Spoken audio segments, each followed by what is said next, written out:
Thank you, Mr Acting Deputy President. I rise to close debate on the Fuel Security Bill of 2021 and the Fuel Security Consequential and Transitional Provisions Bill of 2021. These bills are critical to fulfilling the government's ongoing commitment to ensure long-term fuel security in Australia, supporting our economy and keeping our critical services running. The Fuel Security Bill addresses the need to safeguard our country against disruptions in the market and the need to ensure that Australians have access to reliable and affordable energy. Through these bills, we are placing a minimum stockholding obligation on industry requiring a percentage of their total import and production volumes to be stored in Australia. Not only will that improve our domestic security, but it will assist Australia to meet its 90-day stockholding obligation that it has as a member of the International Energy Agency. The Fuel Security Services Payment is also a critical measure in this bill. By providing an adjustable cent per litre payment to market conditions, linked in a sense, we are supporting domestic refineries to only limit their downside risk. This will mean we are only providing support when it's truly needed and that we're not making payments when times are good.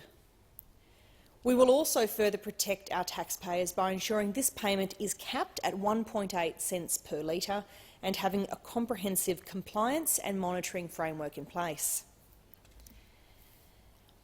If we lose these last two refineries in Australia, we will lose the last of our ability to refine fuel onshore and the ability to refine domestic crude oil in an emergency. Any risk to that capability is simply not acceptable. Without the measures in this bill, it's very likely that Australia's remaining refineries will close within the next 5 years, leaving our country 100% dependent on international supply chains for our petroleum products.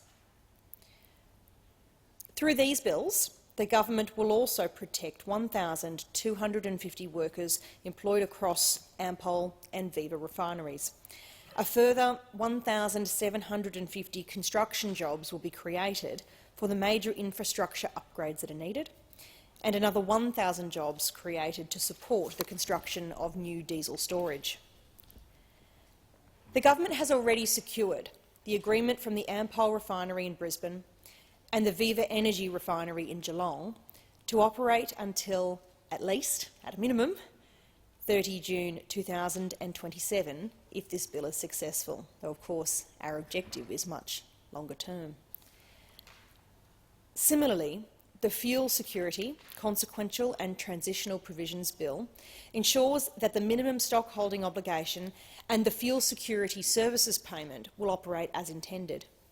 It will also allow for the proper monitoring of the integrity of both measures and will reduce the regulatory burden on the industry.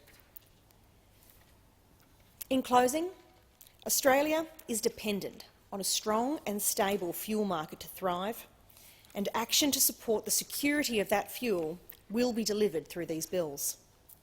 I thank my colleagues for their consideration of the bill and commend it to the Senate.